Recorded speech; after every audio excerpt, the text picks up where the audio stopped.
अच्छा बेटा देखिए, अब ये हाइड्रोकार्बन है और इसमें सबसे पहला जो क्वेश्चन है उसको हम पढ़ें। कह रहे कि limonin is an oil form in the peel of the citrus fruits. ठीक है, which product is formed when excess of bromine react with limonene at room temperature in the dark। देखिए, जब आप एक्सेस ऑफ ब्रोमीन का reaction करवाएंगे ना dark में, मतलब वो अल्कीन के साथ रिएक्शन चाह रहा है, तो आप देखें जहां जहां आपको डबल बॉन्ड नजर आएगा वहां वहां आप ब्रोमीन ऐड कर दें। यहां पर होगा, यहां पर होगा, इन दोनों जगह पर ब्रोमीन ऐड करें। ए इसलिए रॉन्ग है, उसने डबल बॉन्ड को खत्म नहीं किया। बी इसलिए रॉन्ग है, एच डबल बॉन्ड को खत्म नहीं किया। सी इसलिए रॉन्ग है, एच डबल बॉन्ड को खत्म नहीं किया। तो आपने ब्रोमीन ऐड करना है। ठीक है, तो D is the right answer, D आपका आंसर होगा। अच्छा बेटा, इसी तरीके से अब नेक्स्ट क्वेश्चन पर आते हैं। नेक्स्ट क्वेश्चन कह रहा है कि विच isomer of C6H13OH gives the greatest number of alkene when it is dehydrated। अच्छा, एक तो आपने ना इसमें देखना है कि जिसमें एक बीटा कार्बन होगा ना वो तो आपको लीस्ट नंबर ऑफ एल्कीन देगा। मैं आपको सारे चलें बताता हूँ। अब अगर आप ऑप्शन ए देखें, देखें वो डिहाइड्रेशन कर रहा है, अल्कोहल की डिहाइड्रेशन कर रहा है। आपको पता है एल्कीन बनता है, और डिहाइड्रेशन कैसी होती है, अल्फा कार्बन से OH, बीटा कार्बन से हाइड्रोजन। तो ऑप्शन ए तो बिल्कुल नहीं हो सकता, क्योंकि ऑप्शन ए में सिर्फ एक ही बीटा कार्बन है। तो इसमें जो एल्कीन बनेगी ना वो ये बनेगी जी, CH3CH, पॉसिबिलिटी एक ही है बस, CH3CH double bond CH2, sorry ये ऐसे, बस एक ही पॉसिबिलिटी है जी, ये एल्कीन बनेगी अगर आप ऑप्शन ए में करते हैं, क्योंकि OH यहां से जाएगा, H यहां से जाएगा और डबल बॉन्ड आ जाएगा। एक बीटा कार्बन है तो इसलिए एक एल्कीन बनेगी। दूसरे पर आए, लेकिन ये इसका मतलब ये नहीं है कि अगर दो बीटा कार्बन होंगे या तीन बीटा कार्बन होंगे तो तीन डिफरेंट बनेगी, नहीं, ऐसा भी नहीं है। अब जरा बी पर आए। बी में बेटा बेटा देखें, ये आपके पास अल्फा कार्बन, ये आपके पास बी। अब अगर आप इस बीटा कार्बन से निकालते हैं, आपके पास बनेगा जी CH3, CH2, CH2, CH double bond CH and CH3। अब बेटा इसके आगे फर्दर बनेंगे, ये देखिए ना, 1 2 3 4 5 6, इसके आगे फर्दर 6 हेक्स 2इन और ट्रांस हेक्स 2इन। तो इसके दो आइसोमर बनेंगे, एक ना काउंट कीजिएगा, दो बनेंगे। मतलब ये जो हेक्स 2इन बना है ना, it may be cis, it may be trans. इसी तरीके से बेटा दूसरी पॉसिबिलिटी इसकी है, अगर आप OH और यहां से H को निकालें तो आपके पास बनेगा CH3, CH2, CH double bond CH, CH2, CH3। तो इसमें भी बेटा दो पॉसिबिलिटीज हैं, सिस एंड ट्रांस। इसमें भी आपके पास दो ऑप्शन है कि सिस और ट्रांस। तो टोटल नंबर ऑफ आइसोमर्स यहाँ पर कितने हो गए हैं, सॉरी टोटल नंबर ऑफ जो एल्कीन्स हैं जिनके बनने के चांसेस हैं वो 4 हैं। 4 एल्कीन्स ऑप्शन बी बनाकर दे रहा है, 4 आइसोमर्स बनाकर दे रहा है। अब अगर आप सी पे आए, आप लोग कहेंगे जी सी जो है ना इसको मैक्सिमम बनाने चाहिए। देखें इसके पास तो 3 बीटा कार्बन है, लेकिन यहाँ पर ये जो तीनों बीटा कार्बन है, दीज आर दी आइडेंटिकल, ये बिल्कुल एक जैसे हैं। अच्छा, डी तो बिल्कुल नहीं हो सकता ना, डी में एक ही बीटा कार्बन है, ठीक है, तो ए और डी तो वैसे ही निकल गए। अब आंसर इसका बी ही है, D, C is not answer. क्यों? देखिए, अगर आप सी से निकालते हैं ना, सी में आपको 3 डिफरेंट नजर आ रहे हैं। यहां से OH निकालें, यहां से H निकालें, तो आपको पता है ये बनेगा CH3, CH2, C, CH3 double bond CH, CH3। इसका नाम पता है क्या है? 1 2 3 4 5 3 methyl, 3 methyl pent, 3 methyl pent 2इन। अच्छा, इसी तरीके से अगर आप कहते हैं नहीं जी मैं इस वाले से निकालता हूं, तो फिर भी बात वही होगी, आप चेक कर सकते हैं, सेम चीज बनेगी। अगर आप बेटा इस वाले से निकालें ना, दूसरे वाले से, तो अब आपको जो कंपाउंड बनेगा वो ये बनेगा CH3, CH double bond C, CH3, CH2 and CH3। तो अगेन सेम नाम, तो इसलिए जो ऑप्शन सी है वो भी आपको एक ही एल्कीन बनाकर दे रहा है, लेकिन ऑप्शन डी आपको 4 एल्कीन बनाकर दे रहा है। ठीक है, क्वेश्चन नंबर 3 पर आ जाए। Acrylic acid is produced from propene, a gaseous product of oil refineries. Which statement about the acrylic acid is not correct?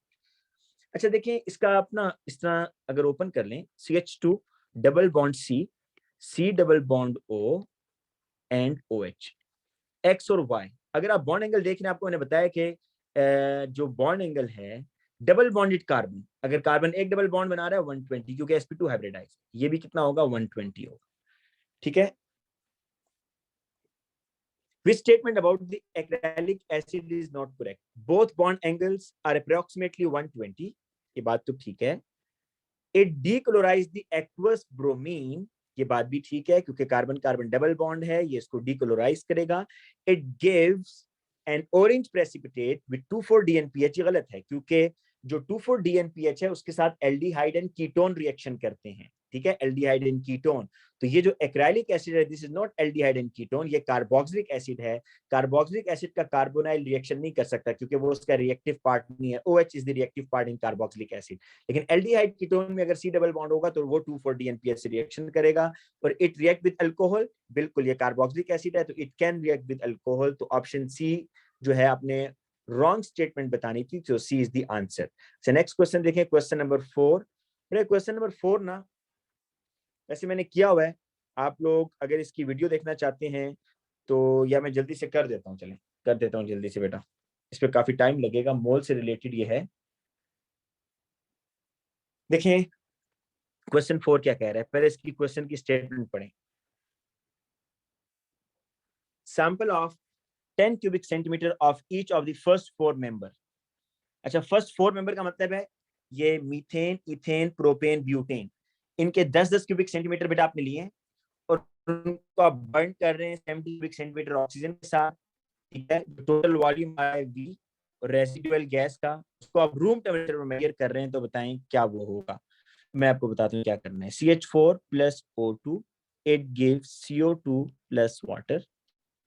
बड़ा ये आपने 10 क्यूबिक सेंटीमीटर लिया, अच्छा, बैलेंस कर ली, 4 ऑक्सीजन है तो यहाँ 2 आ जाएगा। बड़ा ये 10 क्यूबिक सेंटीमीटर है जो आपने लिया है, और तो जो इनिशियली है, इनिशियल, और ऑक्सीजन कितना है बेटा 70 है। यूज कितना हुआ है भाई, ये 10 का 10 यूज हो गया, ठीक है। और ये कितना यूज होगा भाई, 1:2 है। अगर 1 मोल मीथेन है तो 2 मोल ऑक्सीजन यूज होगा। अगर 10 क्यूबिक सेंटीमीटर मीथेन है तो 20 क्यूबिक सेंटीमीटर ऑक्सीजन यूज होगा, ठीक है। या इसको आप चेंज कह दें, चेंज कितना हुआ, इसको यूज की जगह चेंज। तो ये बनेगा कितना जी, कार्बन डाइऑक्साइड 1:1 है। देखें मीथेन और कार्बन डाइऑक्साइड में रेशो 1:1 है, तो अगर मीथेन 10 क्यूबिक सेंटीमीटर है तो कार्बन डाइऑक्साइड भी 10 क्यूबिक सेंटीमीटर बनेगा, और वाटर कितना बनेगा 20। लेकिन क्योंकि रूम टेम्परेचर पर है तो वाटर को हम एज अ गैस नहीं लेंगे। अब देखिए क्या चीज बचेगी, या सारा यूज हो गया, 70 टोटल था, 20 यूज हुआ, तो बचा कितना 50 बच गया। और बेटा यहाँ कार्बन डाइऑक्साइड कितना बना है 10, तो टोटल कितना है जी 60 क्यूबिक सेंटीमीटर। मीथेन को जब आप बर्न करेंगे तो जो रेजिडुअल वॉल्यूम है, जो गैसेस का वॉल्यूम है, वो 60 होगा बेटा।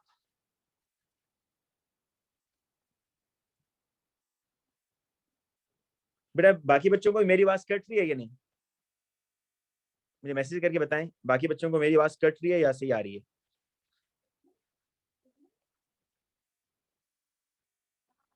हाँ जी बेटा, मेरी आवाज सही आ रही है, ठीक है। जोहा बेटा आपका नेट का मसला होगा कोई, फिर मैं फिर बता देता हूँ। बेटा देखिए मैंने क्या किया है, मैंने मैंने बेटा मैंने ना मीथेन को बर्न किया, राइट।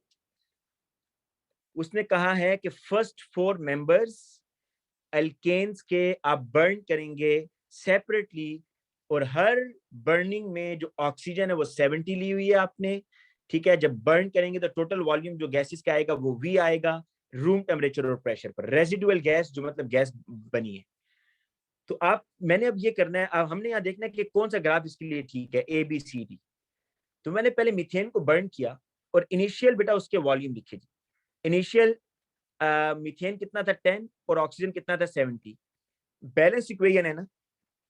और आपको मैंने बताया हुआ कि गैसेस के केस में वॉल्यूम को आप मोल्स के तौर पर भी रीड कर सकते हैं। तो तो अब देखें जो मोलर रेशियो है इक्वेशन में वो 1:2 है। 1 मोल मीथेन के लिए 2 मोल ऑक्सीजन चाहिए। तो मतलब अगर 10 क्यूबिक सेंटीमीटर मीथेन आप यूज कर रहे हैं तो इसके लिए ऑक्सीजन कितना चाहिए जो कंप्लीटली उसको रिएक्ट करवा दे 20, और आपने कितना लिया हुआ है 70। तो कितना बच जाएगा भाई? 50 क्यूबिक सेंटीमीटर ऑक्सीजन बच जाएगी ना। अच्छा, और कार्बन डाइऑक्साइड कितनी बनेगी? मीथेन और कार्बन डाइऑक्साइड मोलर रेशियो क्या है? 1:1। मतलब जितनी मीथेन यूज होगी उतनी कार्बन डाइऑक्साइड बनेगी। तो मीथेन 10 क्यूबिक सेंटीमीटर यूज हुई तो 10 क्यूबिक सेंटीमीटर कार्बन डाइऑक्साइड बनी, 50 क्यूबिक सेंटीमीटर ऑक्सीजन बच गई। तो टोटल वॉल्यूम मीथेन के केस में कितना है? 60 है। ठीक है जी।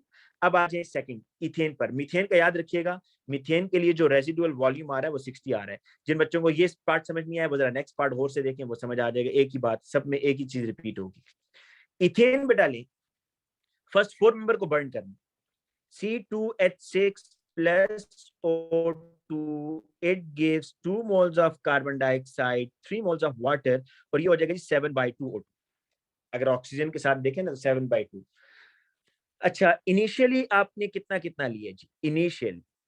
इनिशियल हमने इथेन लिया है 10 क्यूबिक सेंटीमीटर, ऑक्सीजन कितना लिया है? 70 क्यूबिक सेंटीमीटर। ठीक है, इनिशियल चेंज कितना हुआ या यूज कितना हुआ, ये तो सारे का सारा यूज हो जाएगा। ऑक्सीजन कितना यूज होगा भाई? 1:7 को 2 से डिवाइड कर देना, 7 को 2 से डिवाइड आपको समझ आ जाएगी। तो आपको पता चलेगा 3.5 क्यूबिक सेंटीमीटर, मतलब 1:3.5 है। इथेन में और ऑक्सीजन में रेशियो क्या है? 1:3.5। अगर 1 क्यूबिक सेंटीमीटर इथेन होगा ना तो 3.5 क्यूबिक सेंटीमीटर ऑक्सीजन यूज होगी। यहां पर इथेन है 10 क्यूबिक सेंटीमीटर, तो ऑक्सीजन कितनी यूज होगी भाई?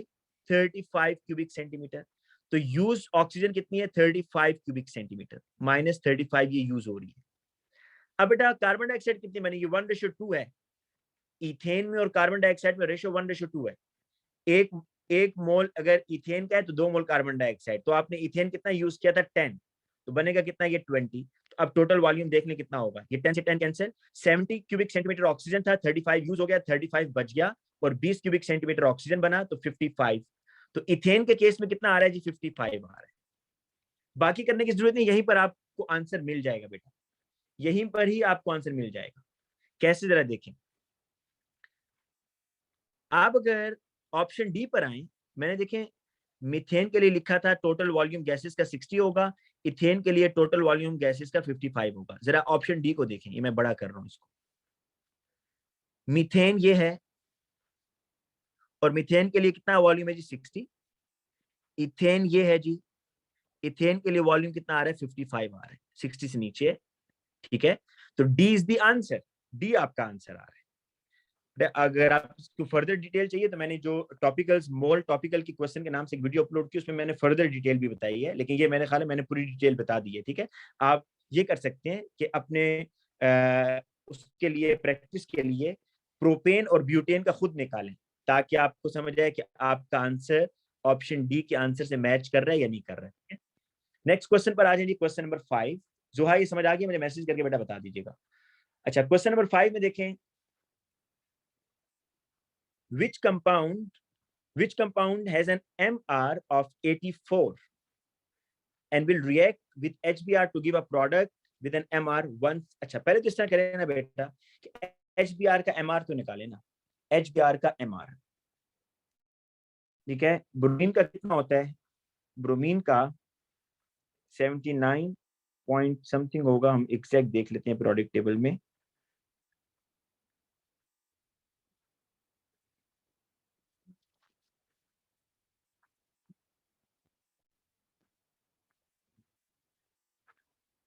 अच्छा जी, ब्रोमीन जो है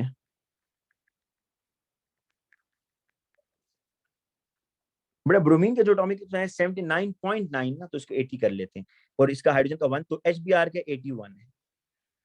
which compound has an MR of 84। अच्छा, देखिए वो ये कह रहा है, ये तो भी हम देख लेते हैं। कह रहा है एक कंपाउंड है जिसका MR 84 है, और उसका आपने रिएक्शन किया HBr से।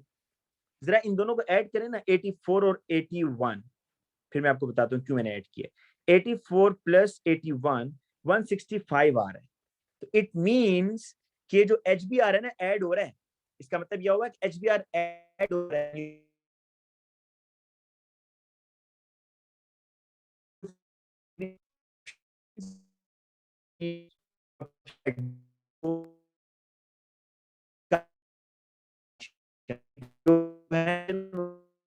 उसमें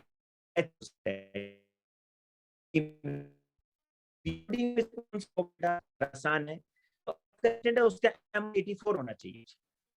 तो आपका और को 1 2 3 5 6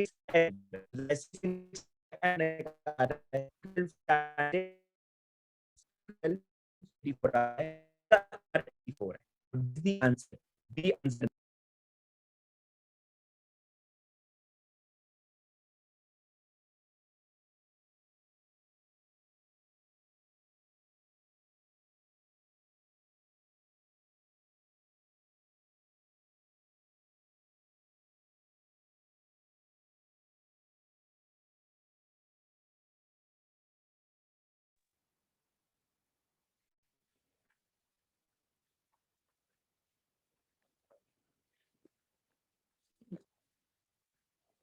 जी बेटा, अब आवाज ठीक है? जरा बताइएगा काइंडली। हेलो।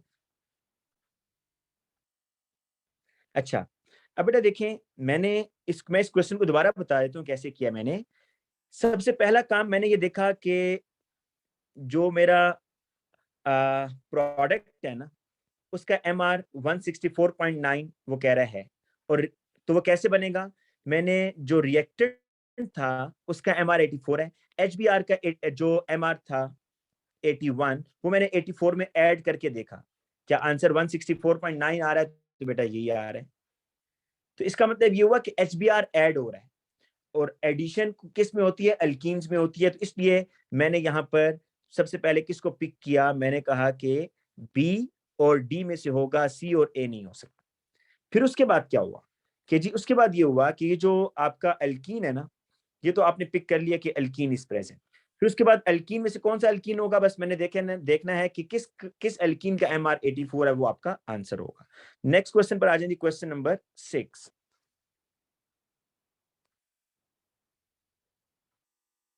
अच्छा बेटा, क्वेश्चन नंबर 6 देखें। Alkane X has the molecular formula C4H10।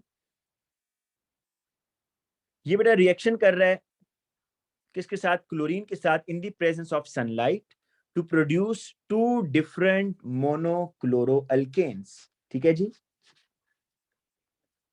C4H9Cl, both of these monochloroalkane produce the same alkene Y and no other organic product when they are treated with hot ethanolic KOH. What is produced when Y is treated with hot concentrated acidified KMNO? बेटा काफी lengthy question है, जरा देखिएगा क्या करना है इसमें। हमने उसकी कंडीशन जरा पढ़ें। कंडीशन उसकी ये है कि C4H10 एक ब्यूटेन जो है ना, उसका आपने क्लोरीन से रिएक्शन किया तो मोनोक्लोरो अल्केन बना, लेकिन आपको ये नहीं पता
अगर मेरी आवाज की क्वेश्चन देख लें, मैं अभी दोबारा एक्सप्लेन कर दूंगा। वो सिंपल आपसे ये पूछना चाह रहा है कि C4H10 एक अल्केन है, आपने इसमें क्लोरीनेशन करनी है। जब क्लोरीनेशन करेंगे तो दो डिफरेंट मोनोक्लोरो अल्केन बनेंगे, और ये जो मोनोक्लोरो अल्केन बनेंगे डिफरेंट, इनके अंदर जब एलिमिनेशन करेंगे तो सेम अल्कीन बनेगा, ठीक है। और उस अल्कीन के जब ऑक्सीडेशन करेंगे तो कौन से प्रोडक्ट बनेंगे, तो काफी लंबा काम है, जरा देखें। फर्स्ट पॉसिबिलिटी बेटा ये है,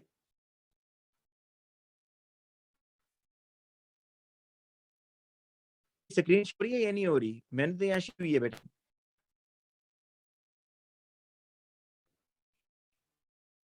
जी बेटा, स्क्रीन शो हो रही है ये? बेटा जल्दी से बताइए, काइंडली मैसेज करके व्हाट्सएप पर, मेरी स्क्रीन नजर आ रही है आप लोगों को?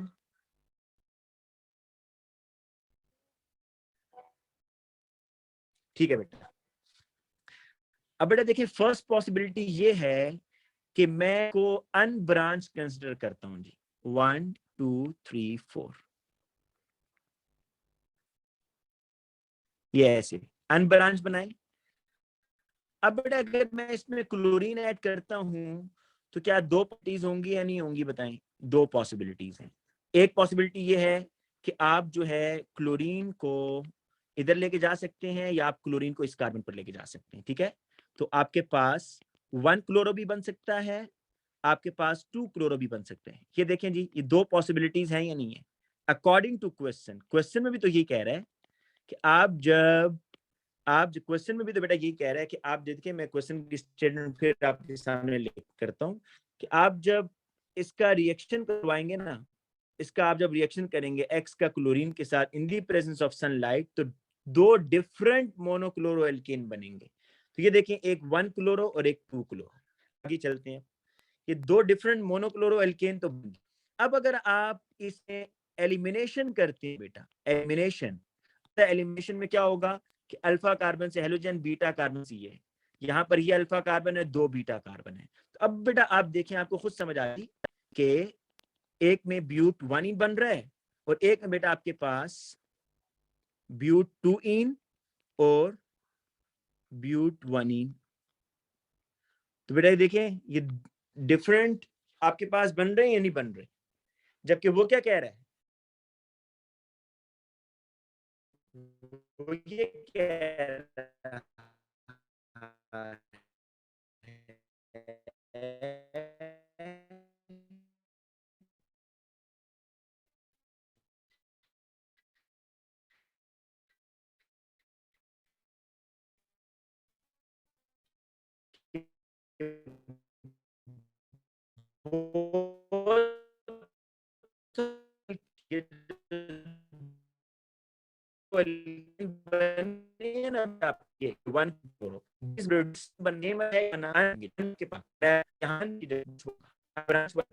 अगर मैं बोला लेता हूँ 1 3 और ये 2 मिथाइल। अच्छा, इसमें जब क्लोरीन डालेंगे ना,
यहाँ पर ना ब्रांच कंसीडर की, ओपन चेन पुल आउट हो गया ना, क्योंकि ओपन चेन से तो आपके पास सेम एल्कीन नहीं बन रही थी। तो ब्रांच मैंने लिया, ब्रांच लेने के बाद बेटा क्लोरीन ऐड किए। क्लोरीन, अब यहाँ पर डिफरेंट पॉसिबिलिटीज थी, आप कार्बन 1 पर भी ऐड कर सकते थे, कार्बन 2 पर भी। तो अगर आप कार्बन 2 के हाइड्रोजन को रिप्लेस करेंगे तो ऊपर वाला प्रोडक्ट बनेगा, कार्बन 1 के, ये सब कार्बन 1 है, इनके हाइड्रोजन को रिप्लेस करेंगे तो नीचे वाला प्रोडक्ट बनेगा। अब ये जो बेटा आपके पास दोनों मोनोक्लोरो एल्केन्स बने हैं, इसमें अगर आप एलिमिनेशन करते हैं, एलिमिनेशन, तो आप जरा इसकी एलिमिनेशन करें तो आपको पता चलेगा कि आपका जो अल्कीन बन रहा है वो सेम अल्कीन बन रहा है। 2 मिथाइल प्रोपीन 2 मिथाइल प्रोपीन, दोनों केसेस के अंदर आपका जो अल्कीन है वो सेम है। तो क्या इसका क्या मतलब हुआ कि जो आपका बेटा एल्केन था वो ब्रांच होगा, ठीक है। ओपन चेन वाला मैंने इससे पहले बनाकर आपको बताया था, वो तो रूल्ड आउट हो गया ना। बेटा मैं जरा नेट को कनेक्ट कर लूं उसके साथ।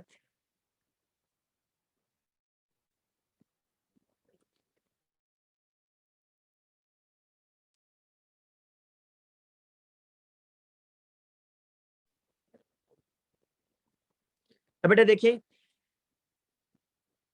ये आपको समझ आ गई कि हाइड्रोकार्बन अब आपका ब्रांच है, ठीक है, क्योंकि ब्रांच से आपके पास सेम अल्कीन बन रहा है। अब अगर आप इसकी ऑक्सीडेशन करें तो आपको समझ आ जानी चाहिए कि ऑक्सीडेशन करेंगे तो एक कीटोन बनेगा CH3 C double bond OCH3, और साथ में एक कार्बन डाइऑक्साइड बनेगा। तो propanone and carbon dioxide is the answer. बेटा यहाँ देखें, propanone and carbon dioxide B is the answer. मुझे काइंडली बताइएगा बेटा ये क्वेश्चन समझ आ गया या नहीं।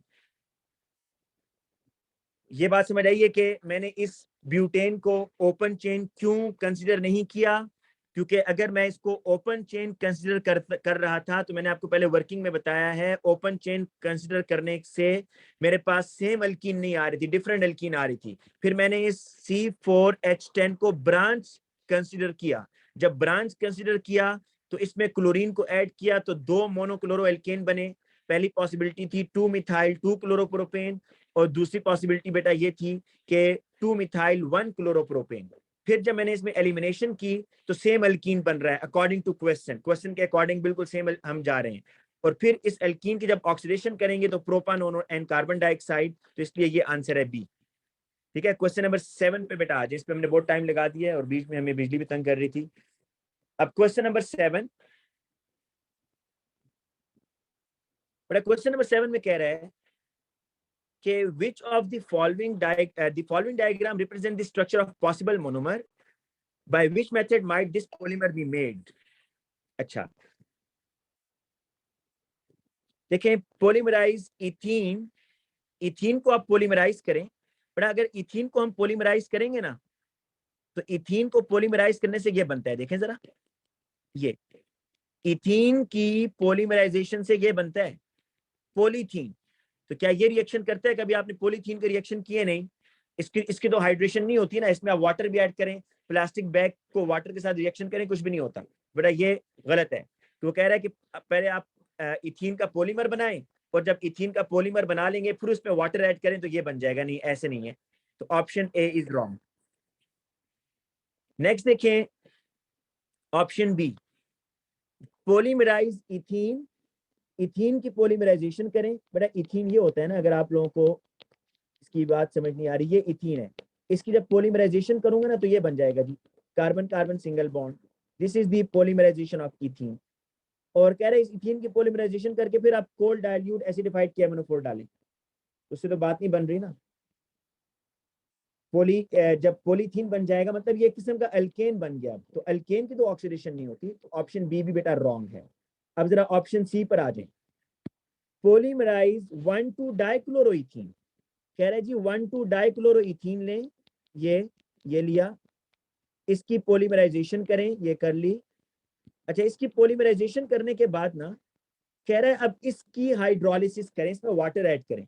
क्या आपने कोई ऐसा रिएक्शन पढ़ा है जिसमें हेलोजन एल्केन का वाटर से रिएक्शन हो रहा है? बिल्कुल पढ़ा है, हाइड्रोलिसिस ऑफ हेलोजन एल्केन आपने पढ़ा है, जिसमें ये जो न्यूक्लियोफाइल है Cl उसको OH रिप्लेस करता है। तो बेटा जब आप वाटर के साथ रिएक्शन करवाएंगे तो ये Cl की जगह क्या आ जाएगा? OH आ जाएगा। तो देखें कि वही पॉलीमर बन गया ना जो उसने पूछा हुआ एग्जामिनर ने। इसका मतलब है option C is the right answer. ठीक है, कि 1,2 डाइक्लोरोइथीन की पॉलीमराइजेशन करेंगे, उसके बाद वाटर ऐड करेंगे तो आपके पास ये पॉलीमर बन जाएगा। बड़े बस ये हम वर्कशीट करके नमाज की ब्रेक लेंगे, फिर उसके बाद स्टार्ट करेंगे हम हेलोजन एल्केन से। Question number 8, the petrol additive, ठीक है। क्वेश्चन नंबर 8 ये कह रहा है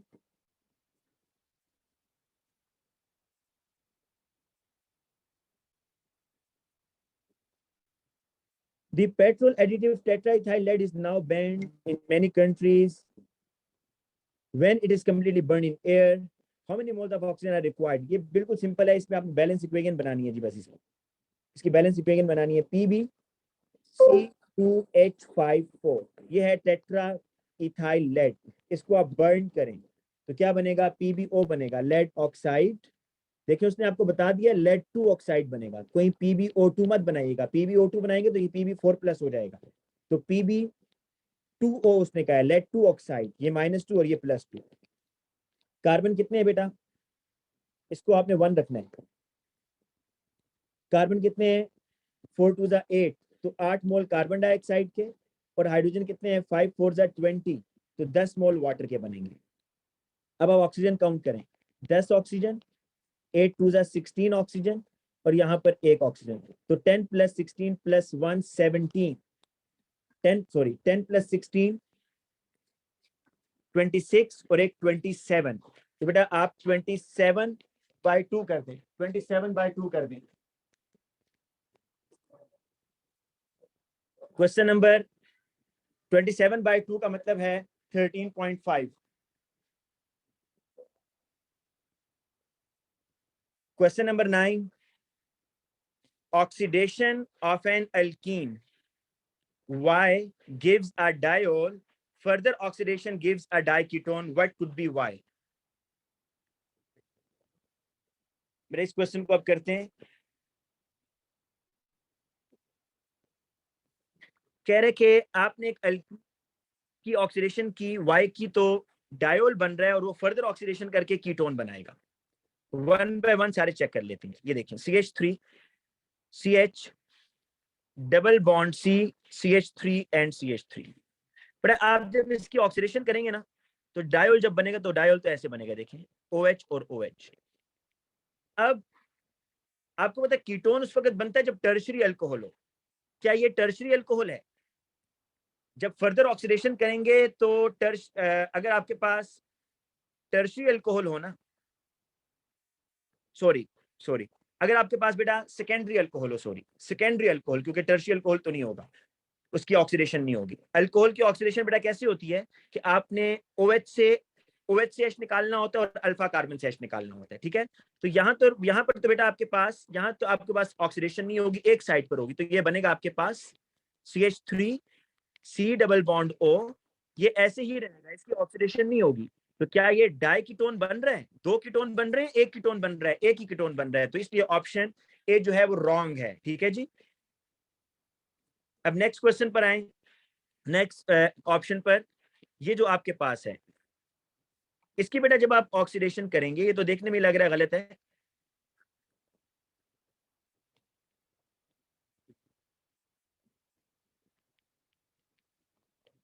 ये देखें जब इसकी बेटा ऑक्सीडेशन होगी डायोल बनेगा, तो एक OH आप इधर लगा दें और एक OH इधर लगा दें, ठीक है बेटा।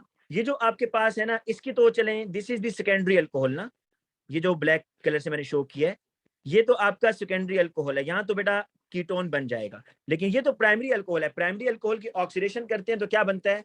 आपके पास कार्बोक्सिलिक एसिड बनेगा, तो इससे भी नहीं होगा। अब जरा आप आंसर पर आ जाएं, option C is the answer. Option C में देखें C6H5 CH CH C6H5, इसमें आप OH और ये OH, ये डायोल है, इसकी आप जब ऑक्सीडेशन करेंगे, आपको पता है अल्कोहल की ऑक्सीडेशन और सेकेंडरी अल्कोहल की ऑक्सीडेशन होगी तो कीटोन बनेगा। और अल्कोहल की ऑक्सीडेशन कैसे होती है कि OH का H जाता है और अल्फा कार्बन से H जाता है, बट यहाँ से आप H निकाल लें तो आपके पास बनेगा C6H5 C double bond O C double bond O C6H5। तो ये देखें ये डाई कीटोन बन गया जी, तो option C is the answer, ठीक है जी। और लास्ट क्वेश्चन बेटा करते हैं, फिर उसके बाद ब्रेक लेंगे।